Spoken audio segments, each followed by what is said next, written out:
नमस्कार दोस्तों, स्वागत है आपका ग्लोबल अफेयर्स चैनल में। जैसे अभी हाल ही में नाटो की समिट हुई थी अंकारा में। वहाँ से जब नाटो की समिट वापस आते हुए जो डोनाल्ड ट्रम्प थे उन्होंने अपना प्लेन स्विच किया था। तब ये खबर इतना ज़्यादा चर्चा में नहीं आई थी, बट उसके बाद जब ये पता चला कि ये जो प्लेन चेंज हुआ था इसके पीछे एक कारण था जो ट्रम्प का असैसिनेशन इंटेल था जो इजरायली की मोसाद ने दिया था कि जो ट्रम्प के ऊपर है वो ईरान एक अटेम्प्ट कर रहा है फिर से असैसिनेट करने का। सो इसी की वजह से, ये सिक्योरिटी कंसर्न्स की वजह से ये प्लेन को चेंज किया गया था। इससे पहले अगर हम बता दें तो ये कोई पहला अटेम्प्ट नहीं है। इस मतलब अटेम्प्ट हुआ या नहीं अभी इसके बारे में कोई फुल जानकारी नहीं आई है। पर ये जो इंटेल शेयर किया गया था इजरायली मोसाद के द्वारा, इसकी वजह से ये प्लेन चेंज हुआ था। अगर हम बता दें तो जो ईरान है उसने इससे पहले भी कई बार ये कसम खाते हुए मतलब वीडियो भी डाली है, जिसमें वो वीडियो ही नहीं, एक एनिमेशन वीडियो भी डाला था कि कैसे वो डोनाल्ड ट्रम्प का असैसिनेशन कराएंगे ईरान द्वारा। सो ये एक ओपन है कि ईरान है कई बार अटेम्प्ट कर चुका है डोनाल्ड ट्रम्प का असैसिनेशन को लेके। हालांकि अगर डोनाल्ड ट्रम्प देखें तो इस चीज़ के लिए भी कई बार बोल चुके हैं कि अगर उनके ऊपर एक असैसिनेटेड अटेम्प्ट होता है तो उसके बाद एक फुल फ्लेजेड बॉम्बिंग होगी पूरे ईरान की। सो इससे भी रिगार्डिंग भी कई सारी चीज़ें जो है ईरान, अगर हम उनकी बात करें तो उन्होंने पूरे पूरे इंस्ट्रक्शन दे रखे हैं कि अगर असैसिनेटेड अटेम्प्ट जो है वो सक्सेसफुल हो जाता है उसके बाद जो मिलिट्री के एक्शन होंगे उसमें क्या क्या होंगे। वो तो फुल कहते हैं कि जो यूएस प्रेसिडेंट डोनाल्ड ट्रम्प का एक वीडियो आया था जिसमें ये कहते हैं कि अगर कोई भी अटेम्प्ट उस पे होता है तो वो कंप्लीट एनिहिलेशन कर देगा ईरान का।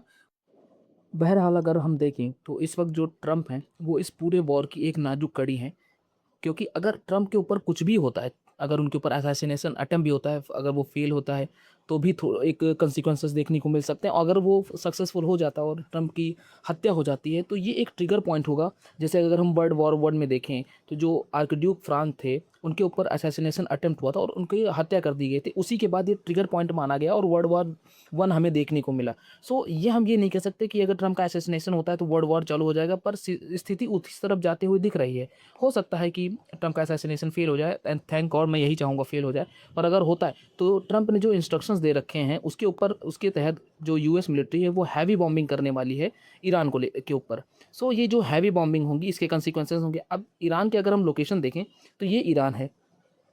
ईरान का जो जो मित्र मुल्क है, जो अगर हम पूरे वॉर में देखें तो इनडायरेक्टली जो हेल्प कर रहे हैं ईरान के, वो है चाइना, सॉरी रशिया और चाइना। ये दो देश हैं जो इनडायरेक्टली ईरान को मदद कर रहे हैं, चाहे वेपन प्रोवाइड कर रहे हो, इंटेलिजेंस प्रोवाइड कर रहे हो, या डिफेंस सिस्टम चाहे वो S-300 हो, ये सब प्रोवाइड कर रहे हो। तो ये लोग मदद कर रहे हैं तो इनडायरेक्टली ये लोग भी आएंगे। दूसरी बात है, अगर यूएस जो है अगर युद्ध में फंसता है तो चाइना को यूएस लिवरेज दे रहा होगा, क्योंकि यूएस हालांकि काफ़ी बड़ी मिलिट्री होने के बावजूद भी अगर वो एक वॉर में, फुल ऑल आउट वॉर में घुस जाता है तो इतना आसान नहीं होगा उसके लिए कि वो कई सारे फ्रंट पे देख सके। और जैसा कि हम सब जानते हैं, जो ये ताइवान है, यहाँ पे ताइवान को गटकना चाहता है चाइना, और ताइवान की जो सिक्योरिटी गारंटी है वो है यूएस के अंतर्गत।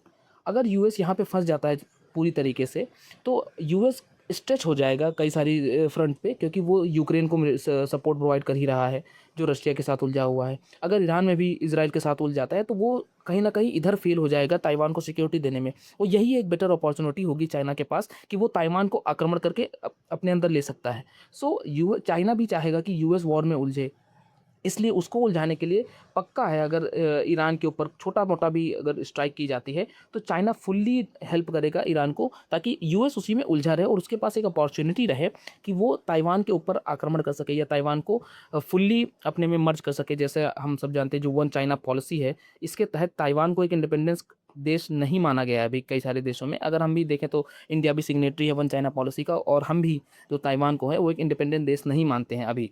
सो ये इसके लिए अपॉर्चुनिटी हो जाती है, और रशिया तो चाहेगा ही कि यूएस वॉर में उलझे। सो ये बहुत बड़ी प्रॉब्लम है। इसकी वजह से हो सकता है कि एक डर्टी पॉलिटिक्स खेली जाए, जिसमें जो अटेम्प्ट है ये डोनाल्ड ट्रम्प का, एक हो सकता है कहीं एक फ्रेंडली मुल्क ही ये कोशिश करे कि एक अटेम्प्ट हो जाए ताकि इस पे ऑल आउट वॉर कर दे। अगर यूएस प्रेसिडेंट के ऊपर अटैक होता है तो ईरान पे होगा, इससे फ़ायदा इसराइल को भी होगा, रशिया को भी होगा, चाइना को होगा। इसराइल इसलिए फ़ायदा होगा क्योंकि इसराइल चाहता है कि पूरी तरीके से जो यूएस है वो ईरान में उलझ जाए और ईरान का एक परमानेंट सोल्यूशन निकालना चाहता है। क्योंकि अभी क्या है कि जो मेन दिक्कत है वो स्टॉक पाइलिंग को लेके है, यूरेनियम के, जिससे वो न्यूक्लियर वेपन बना सकता है। और ये चाहता है इसराइल कि न्यूक्लियर वेपन का कोई भी जो अपॉर्चुनिटी है या फिर न्यूक्लियर स्टॉक पाइलिंग है वो ईरान ना कर सके। इसलिए ये भी चाहता है कि फुल्ली तरीके से हम इनके ऊपर अटैक करें। हालांकि जो जोग्राफी है, जो ईरान की अगर हम जोग्राफी को समझें तो यहाँ पे माउंटेन चेंजेस है, चाहे वो जागरोस हो, एल्ब्रूज माउंटेन चेंजेस हों, डिजर्ट हों, इसके तहत ये ज़रूरी बन जाता है कि जो इस पे है ग्राउंड इन्वेजन करना पड़ेगा फुल तरीके से, अगर आप कंट्रोल करना चाहते हैं ईरान को। इसीलिए अगर हम देखें तो हो सकता है, जैसे डोनाल्ड ट्रंप अक्सर स्टेटमेंट देते रहते हैं, जो कई सारे इनके सपोर्टर हैं, कई सारे इनके विरोधी भी हैं। अगर हम यूएस के हाल देखें तो इस वक्त वहाँ पे इन्फ्लेशन काफ़ी ज़्यादा है, जो मिडिल क्लास है वो काफ़ी सफ़र कर रहा है वहाँ पे इस वक्त, और अनएम्प्लॉयमेंट बढ़ रहा है धीरे धीरे। तो हो सकता है कहीं एक इंटरनल जो इनकम्बेंसी है बन जाए, उसके तहत भी एक अटेम्प्ट करने की कोशिश करे, असैसिनेशन अटेम्प्ट, या फिर ये मेरा अनुमान है, कोई कंफर्म नहीं है, रशिया खुद ही अटेम्प्ट करने की सोचे, या फिर चाइना चाहे कि अटेम्प्ट करने की सोचे कि इससे असैसिनेशन अटेम्प्ट, या खुद इज़राइल भी सोच सकता है, ताकि यूएस एक फुल ऑल आउट वॉर में सुलझ जाए और इससे एक परमानेंट सोल्यूशन निकल जाए। रशिया और चाइना इसलिए करेंगे ताकि यूएस उलझ जाए यहाँ पे ईरान में, जिससे उनको एक मदद मिल सके, और यहाँ पे यूक्रेन पे कमज़ोर सपोर्ट हो जाएगा यूएस का। इससे रशिया को फ़ायदा ये होगा कि वो यूक्रेन पे और तेज़ी से आक्रमण कर पाएगा। चाइना के पास फ़ायदा ये होगा कि वो ताइवान के ऊपर फुल्ली आक्रमण कर पाएगा। इससे फ़ायदा रशिया को भी है, चाइना को भी है, और इज़राइल को भी है। तो हो सकता है इन तीनों में से कोई ये अटेम्प्ट करा दे कि यहाँ पे डोनाल्ड ट्रंप का असैसिनेशन हो जाए और ये वॉर काफ़ी तेज़ी से आगे बढ़ जाए।